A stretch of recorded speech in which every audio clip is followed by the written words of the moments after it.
नमस्कार दोस्तों, आपका फिर से स्वागत है हमारे चैनल पर।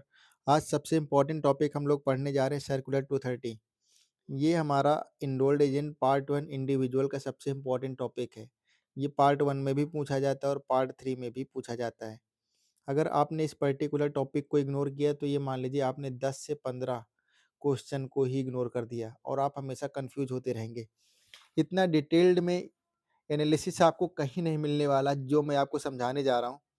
तो समझते हैं सर्कुलर 230 में सबसे पहले हम आईआरएस को जानते हैं कि आईआरएस है क्या? इसको हम शॉर्ट में समझ लेते हैं, उसके बाद हम आगे सर्कुलर 230 समझेंगे। तो आईआरएस यानी कि इंटरनल रेवेन्यू सर्विसेज, ये क्या है? एक यूएस फेडरल टैक्स डिपार्टमेंट है। जैसे अपने यहाँ है डायरेक्ट टैक्स कंट्रोल बोर्ड, वैसे यूएस में है आईआरएस। ये क्या करता है? टैक्स लॉ इन्फोर्स करता है और रिटर्न्स, ऑडिट्स, कलेक्शन हैंडल करता है। आईआरएस का इंपॉर्टेंस क्या है? तो करेक्ट टैक्स कॉम्प्लायंस इंश्योर करना, फ्रॉड को रोकना आईआरएस का काम है। टैक्स पेयर की प्रोटेक्शन सबसे इंपॉर्टेंट है। टैक्स पेयर की प्रोटेक्शन वो कौन करता है? आईआरएस करता है।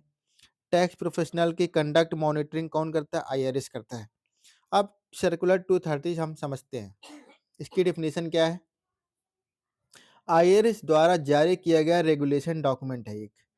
टैक्स प्रोफेशनल के लिए रूल्स, एथिक्स प्लस कंडक्ट। ये मान लीजिए अगर कोई टैक्स प्रोफेशनल है तो वो किसी न किसी रूल को फॉलो करके ही टैक्स प्रैक्टिस करेगा। तो आईआरएस प्रैक्टिस स्टैंडर्ड सेट करता है।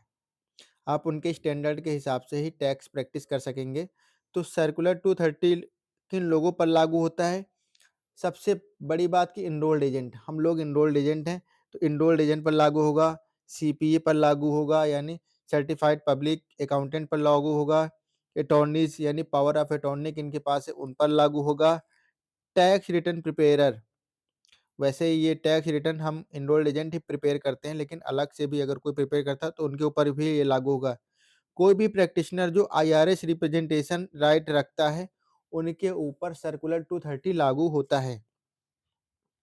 अब इतना हमने जान लिया तो अब इनके रूल्स भी होंगे, तो इनके रूल्स भी हम समझते हैं। तो सर्कुलर 230 के रूल्स हम समझते हैं, मेन रूल समझते हैं। अगर आपने इन रूल्स को समझ लिया तो मान लीजिए आपने सर्कुलर 230 को भी समझ लिया। तो सबसे है ड्यू डिलिजेंस। इसका रूल क्या है कि इन्फॉर्मेशन वेरीफाई करना जरूरी है। कोई भी इंफॉर्मेशन टैक्स पेयर हमें दे रहा है, हम लोग उनका रिटर्न फाइल करने जा रहे हैं, अगर वो हमें कोई भी इंफॉर्मेशन दे रहा है तो उसको वेरीफाई करना जरूरी है। गेस वर्क प्रोहिबिटेड है, यानी गेस वर्क को वो बिल्कुल भी डिनाई करता है। Accurate plus complete data use करना है आपको, ये हमारा रूल 1 में है। इस पे बहुत सारे क्वेश्चन बनते हैं ड्यू डिलिजेंस पे, तो इस रूल को हमेशा ध्यान देना कि एकदम करेक्ट इन्फॉर्मेशन हमें चाहिए और अगर वो वर्बली कुछ बोल रहा है तो उसको वेरीफाई करना है। अब रूल 2 है हमारा कंपिटेंस, यानी अपडेटेड टैक्स लॉ नॉलेज होना जरूरी है। अगर आप टैक्सेशन डिपार्टमेंट हैं तो आपको इतनी जानकारी होनी चाहिए कि हर साल कुछ ना कुछ टैक्स में चेंजेस होते हैं, टैक्स लॉ में चेंजेस होते हैं, तो उनका नॉलेज होना हमारे लिए बहुत ज़रूरी है। अननोन एरियाज में काम नहीं करना है आपको। आप टैक्स प्रैक्टिस कर रहे हैं यानी किसी का पूरा आप फाइनेंशियल रिकॉर्ड मैनेज कर रहे हैं, टैक्स रिटर्न फाइल कर रहे हैं, तो आपको अगर किसी एरिया में नॉलेज नहीं है तो उसमें काम नहीं करना। ज़रूरत पड़े तो रिफ़र कर दो। रिफ़र मतलब किसी डॉक्टर के पास नहीं, आप एनरोल्ड एजेंट हैं, अगर आपसे वो काम नहीं हो पा रहा है तो आप सीपीए फर्म में उसको रिफ़र कर सकते हैं। ये हमारा रूल 2 है। रूल 3 हम समझते हैं कॉन्फ्लिक्ट ऑफ इंटरेस्ट। जब 2 क्लाइंट के इंटरेस्ट क्लैश करें तब हम रिटन कंसेंट लेना मैंडेटरी है। यानी मान लीजिए आप हस्बैंड वाइफ का रिटर्न फाइल कर रहे हैं, जब वो लोग साथ में थे, जॉइंटली थे, एमएफजे मैरिड फाइलिंग जॉइंटली तब आप कर रहे थे, अब वो लोग अलग हो गए हैं, एमएफएस हो गए हैं, मैरिड फाइलिंग सेपरेटली, तब वो कॉन्फ्लिक्ट ऑफ इंटरेस्ट बनता है। तब आपको उनका रिटन कंसेंट लेना बहुत ही ज़्यादा ज़रूरी है। ये रूल 3 है। रूल 4 इनका हम समझते हैं accuracy in information to IRS. IRS को ट्रूथफुल करेक्ट इंफॉर्मेशन देना है। फॉल्स स्टेटमेंट प्रोहिबिटेड, आपको गलत इंफॉर्मेशन आईआरएस को नहीं रिप्रेजेंट करनी। ये कैसे होगा? अगर आप सारा काम डॉक्यूमेंट के थ्रू करेंगे, जो भी इंफॉर्मेशन आपको मिल रही है सिर्फ आप वर्बली रिलाई नहीं करेंगे और डॉक्यूमेंट के थ्रू जाएँगे, तब ये रूल आप ईज़िली फ़ॉलो कर पाएँगे। रूल 5 क्या है? Written evidence standards. Advice facts plus law पर बेस्ड होना चाहिए।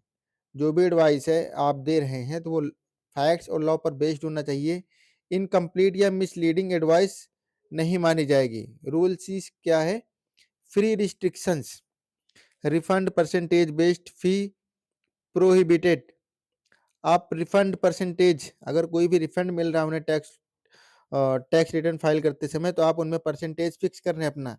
फाल्स प्रॉमिस कर रहे हैं, गलत उनसे वादा कर रहे हैं कि मैं आपका ये रिटर्न फाइनल करा दूंगा, आपको ये छूट दिला दूंगा, तो ये आप उनसे फाल्स प्रॉमिस नहीं करेंगे। फीस रीजनेबल एंड क्लियर होनी चाहिए। आपकी फीस परसेंटेज में पहली बात तो बिल्कुल फिक्स मत कीजिए, या तो आप आवरली अपना फीस चार्ज कर लीजिए या तो आप मंथली बेसिस कर लीजिए, लेकिन आप रिटर्न का परसेंटेज बेस फीस नहीं ले सकते हैं।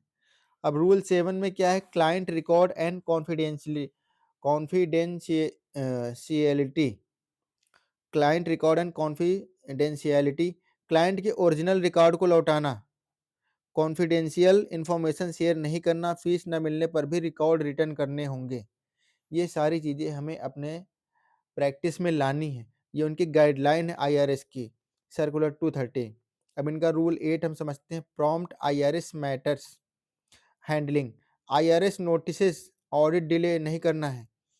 टाइमली रिस्पॉन्स देना जरूरी है। अगर आईआरएस कोई नोटिस देता है टैक्स पेयर को, तो किसके पास आएगी? टैक्स प्रिपेयर के पास। तो उनको आपको हैंडल करना आना चाहिए। एंड रूल 9 है advertising rules. False misleading statement आपको नहीं देना है। इनकरेक्ट क्रेडेंशियल्स यूज नहीं करने हैं आपको। Rule 10 return preparer responsibility. हम लोग उनका यानी ईए या फिर सीपीए उनका रिटर्न फाइल करेंगे, सिंगल का या फिर इंडिविजुअल का, तो प्रिपेयर रिटर्न पर साइन करना मैंडेटरी है। आप जो भी रिटर्न प्रिपेयर करेंगे तो उन पर आपके साइन बहुत ही मैंडेटरी है। रिटर्न के सभी एंट्रीज की रिस्पॉन्सिबिलिटीज प्रिपेयर की है। रिटर्न में जितने भी एंट्री हैं वो सारी रिस्पॉन्सिबिलिटी प्रिपेयर की है। और आप मान लीजिए, ये आगे मैं आपको बताऊंगा, अगर रिटर्न पर आपने साइन नहीं किया तो उसके लिए भी आईआरएस पेनल्टी लगाता है। आप बच के नहीं जा सकते कि नहीं नहीं मैंने नहीं किया है। आपको डिस्क्लोज करना ही पड़ेगा कि हाँ मैंने इनका रिटर्न मैंने ही प्रिपेयर किया है। रूल 11 क्या है? Neglect of client matters prohibited. Client के आईआरएस मैटर्स इग्नोर नहीं कर सकते आप, प्रॉपर फॉलोअप देना जरूरी है। रूल 12 है प्रोफेशनल कंडक्ट। आईआरएस ऑफिसर्स के साथ रिस्पेक्टफुल कम्युनिकेशन करना जरूरी है। Rude abusive behaviour prohibited. ये हमारा रूल 12 है।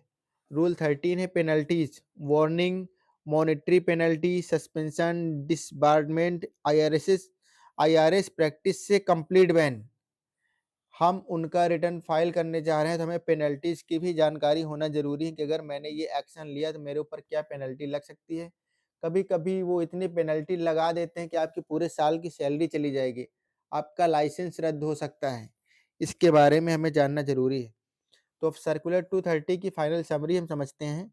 Due diligence, competence, conflict of interest, accurate information to IRS, written advice standards, fee restriction, confidentiality, client record return, timely IRS handling, honest advertising, must sign returns, no neglect, professional conduct and penalties. इतना हमने इसमें जाना है कि IRS क्या है और उसमें सर्कुलर 230 क्या है, उसमें जो रूल्स बनते हैं। रूल्स मैंने खुद इनको रिसर्च करके बनाया है, तो ये आईआरएस की बुक में आपको नहीं मिलेंगे सिलेबस में। ये तो मैं आपको समझाने के लिए सिंपल एआई का यूज करके बनाया हूँ।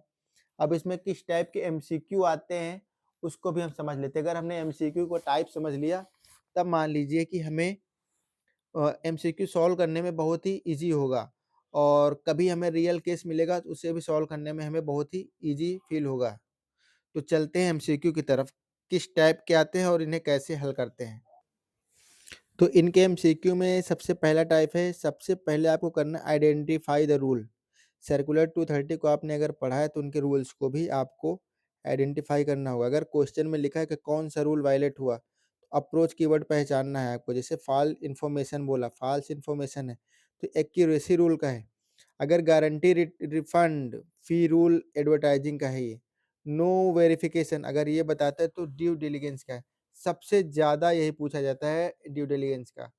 आउटडेटेड नॉलेज है तो कॉम्पिटेंस का ये रूल वायलेट हो रहा है। अब दूसरा टाइप हमारा आता है पेनल्टी बेस्ड। कभी-कभी क्वेश्चन पूछेगा कौन सी पेनल्टी लगेगी ये? तो अगर माइनर है तो वार्निंग, अगर मॉडरेट है तो मॉडरेट पेनल्टी, सीरियस है तो सस्पेंशन और फ्रॉड या फिर रिपीटेड है तो डिसपार्टमेंट का इसमें लगेगा। एमसीक्यू टाइप 3 में समझते हैं रिटन एडवाइस सिनेरियोज। क्लाइंट को रॉन्ग रिटन एडवाइस दी, कौन सा section approach, always choose violate written advice standards. MCQ 4 में conflict of interest, two client same matter conflict हो गया, तब आपको रिटन कंसेंट रिक्वायर्ड होगा, वहां पर हमेशा सही आंसर करना है। एमसीक्यू टाइप 5 में है रिकॉर्ड रिटेंशन, क्लाइंट ने फीस नहीं दी क्या करना चाहिए, अप्रोच रिटर्न ओरिजिनल डॉक्यूमेंट वापस करने चाहिए आपको। अगर फीस नहीं दी तब भी उनके आप ओरिजिनल डॉक्यूमेंट रख नहीं सकते।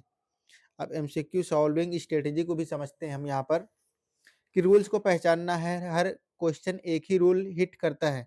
कीवर्ड मेथड यूज करो, एक्सट्रीम आंसर अवॉइड करो, पेनल्टीज के क्वेश्चन में हल्का वार्निंग समझो, कॉन्फिडेंशियलिटी वाले क्वेश्चन में हमेशा do not disclose, written advice वाले question based on facts and law, refund percentage वाले ऑलवेज प्रोहिबिटेड।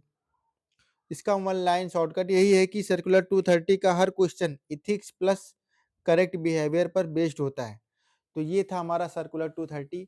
आगे नेक्स्ट टॉपिक भी हम आपको समझाएंगे। अगर आपको ये टॉपिक अच्छा लगा हो तो प्लीज़ लाइक करें, शेयर करें, सब्सक्राइब करें। और आपको एनरोल्ड एजेंट जर्नी में हमारे साथ आना है तो हमारे साथ जुड़े रहें, हमारे चैनल से बने रहें आप।